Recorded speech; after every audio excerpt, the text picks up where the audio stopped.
Baik, pada video kita kali ini kita akan membahas tentang kitab-kitab dalam Perjanjian Lama. Kitab-kitab dalam Perjanjian Lama terbagi atas 5 bagian, yaitu yang pertama, kitab hukum Taurat, yang kedua, kitab sejarah, yang ketiga, kitab puisi, yang keempat, kitab nabi-nabi kecil, yang kelima, kitab nabi-nabi besar. Selanjutnya saya serahkan kepada Ayu Sigalingging untuk membahas tentang kitab hukum Taurat. Baik, di sini saya sedikit menceritakan tentang kitab-kitab Taurat. Kitab Taurat itu ada 5. Yang pertama yaitu Kejadian atau Genesis. Kitab ini menceritakan tentang penciptaan dunia. Yang kedua adalah Keluaran atau Exodus. Kitab ini menceritakan tentang bangsa Israel yang berada di tanah Mesir. Yang ketiga adalah Imamat atau Levitikus. Kitab ini menceritakan tentang peraturan-peraturan dalam ibadat dan upacara-upacara agama bangsa Israel pada zaman dahulu. Yang keempat adalah Bilangan atau Number. Kitab ini menceritakan tentang pengembaraan bangsa Israel. Yang terakhir adalah Ulangan atau Deuteronomi. Kitab ini menceritakan tentang pengulangan hakim-hakim yang telah diberikan secara ringkas sebelum memasuki Kanaan. Baik, sekian saya serahkan kepada teman saya. Saya akan menjelaskan tentang kitab-kitab sejarah. Yang pertama, Yosua. Dalam bahasa Inggris adalah Joshua.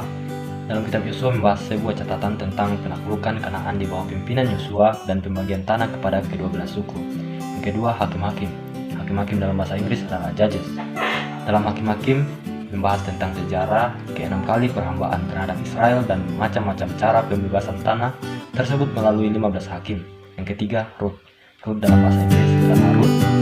Dalam kitab Rut membahas tentang cerita pastoral yang indah di mana Rut muncul sebagai nenek moyang Raja Daud dan Yesus Kristus. Yang keempat, 1 Samuel. 1 Samuel dalam bahasa Inggris 1 Samuel. Yang kelima, 2 Samuel. 2 Samuel dalam bahasa Inggris 2 Samuel. Dalam 1 Samuel dan 2 Samuel membahas tentang kisah hidup Samuel yang dimulai dengan tahun-tahun permulaan zaman kerajaan Israel di bawah pemerintahan Saul dan Daud. Yang keenam, 1 Raja-Raja. Raja-Raja dalam bahasa Inggris 1 Kings. Yang ketujuh, 2 Raja-Raja dalam bahasa Inggris 2 Kings. 1 Raja-Raja dan 2 Raja-Raja membahas tentang kisah hidup Samuel di mana dengan tahun-tahun permulaan zaman kerajaan Israel di bawah pemerintahan Saul dan Daud. Yang kedelapan, 1 Tawarik. 1 Tawarik dalam bahasa Inggris 1 Chronicles. Yang kesembilan, 2 Tawarik dalam bahasa Inggris 2 Chronicles. Dalam 1 Tawarik dan 2 Tawarik membahas tentang sebagian besar catatan tentang masa pemerintahan Daud, Salomo dan raja-raja Yehuda sampai pada masa Kenawanan. Ke-10, Ezra. Ezra dalam bahasa Inggris adalah Ezra. Dalam kitab Ezra membahas tentang catatan kembalinya bangsa Yahudi dari penawanan dan pembangunan kembali bait suci. Ke-11, Nehemia. Nehemia dalam bahasa Inggris adalah Nehemia. Dalam kitab Nehemia membahas sebuah riwayat tentang pembangunan kembali tembok Yerusalem dan penegakan kembali peraturan-peraturan kudus. Yang ke-12, Ester. Ester dalam bahasa Inggris adalah Ester. Dalam kitab Ester membahas cerita tentang pembebasan yang dilakukan Ratu Ester terhadap bangsa Yahudi dari persekongkolan Haman dan menetapkan hari raya Purim dan lain-lain. Selanjutnya, saya serahkan kepada Rahel. Kitab Hikmat. Kitab Hikmat ada 5. Itu yang pertama Ayub Job, yang kedua Mazmur Psalms, yang ketiga Amsal Proverbs, yang keempat Pengkhotbah Ecclesiastes, yang kelima Kidung Agung Song of Solomon. Yang pertama yaitu Ayub Job, kitab tentang masalah penderitaan, menunjukkan kejahatan setan, kesabaran Ayub, kesia-siaan filsafat manusia, hikmat ilahi, dan pada akhirnya pembebasan si penderita. Yang kedua Mazmur Psalms, kitab tentang kumpulan 150 lagu dan puisi religius atau rohani dan doa yang digunakan selama berabad-abad oleh jemaat dalam kebaktian mereka. Yang ketiga Amsal Proverbs yang membahas tentang kumpulan moral dan dalil rohani serta khotbah atau percakapan tentang hikmat atau kebijaksanaan, penguasaan diri, keadilan dan lain-lain. Yang keempat Pengkhotbah Ecclesiastes yang membahas tentang kesia-siaan hidup serta tanggung jawab dan kewajiban manusia terhadap Allah. Yang kelima, Kidung Agung Song of Solomon, kitab tentang puisi religius yang membawakan kisah yang timbal balik antara Kristus dan jemaat. Selanjutnya, kitab Nabi-Nabi Besar.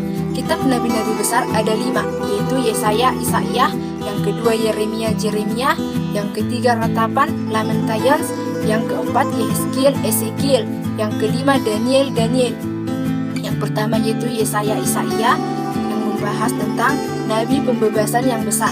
Kitab ini kaya dengan nubuat-nubuat kemesiaan, bercampur dengan kesusahan yang diucapkan atas bangsa yang berdosa.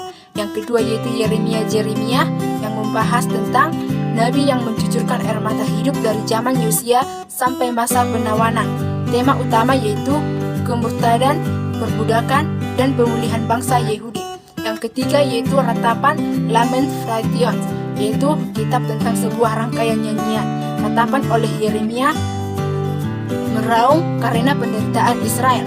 Yang keempat Yehezkiel, Ezekiel membahas tentang materi atau rahasia penuh dengan goresan, metafora atau kiasan yang dengan jelas menggambarkan keadaan yang menyedihkan, pengangguran dan kemuliaan dari masa depan.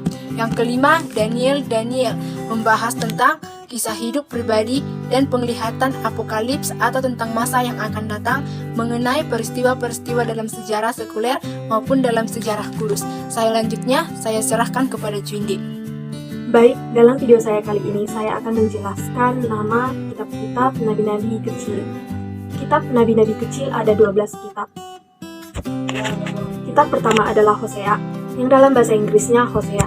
Kitab Hosea menjelaskan sezaman dengan Yesaya dan Mika. Pikiran utama dalam kitab Hosea adalah kemudratan bangsa Israel digolongkan sebagai perzinahan rohani. Kitab ini penuh dengan goresan metafora atau kiasan yang melukiskan dosa-dosa bangsa Israel.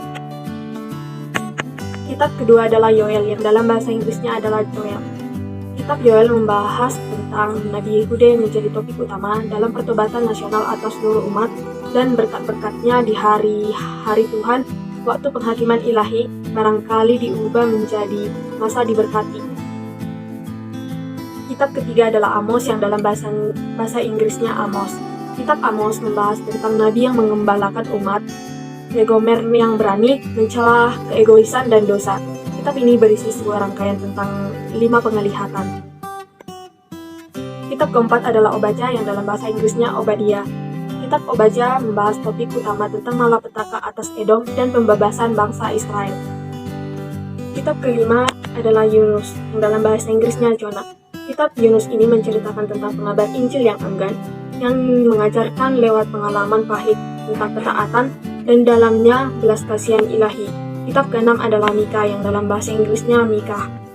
Kitab Mika ini memberikan gambaran gelap tentang keadaan moral Israel dan Yehuda, tetapi memberitahukan tentang akan didirikannya kerajaan kemesiasan di mana orang-orang benar akan berkuasa. Kitab ketujuh adalah Nahum, yang bahasa Inggrisnya juga Nahum. Dalam kitab Nahum diambil tema utama yaitu tentang kehancuran Niniwe, di mana Yehuda dijanjikan dibebaskan dari Asyur. Kitab ke-8 adalah Habakuk, yang dalam bahasa Inggrisnya juga Habakuk. Kitab Habakuk ditulis pada zaman pembuangan di Babel. Tema utama diambil dari Habakuk adalah rahasia pemeliharaan Allah yang adil membiarkan suatu bangsa yang jahat menindas bangsa Israel. Kitab ke-9 adalah Jefania, atau bahasa Inggrisnya Jefania.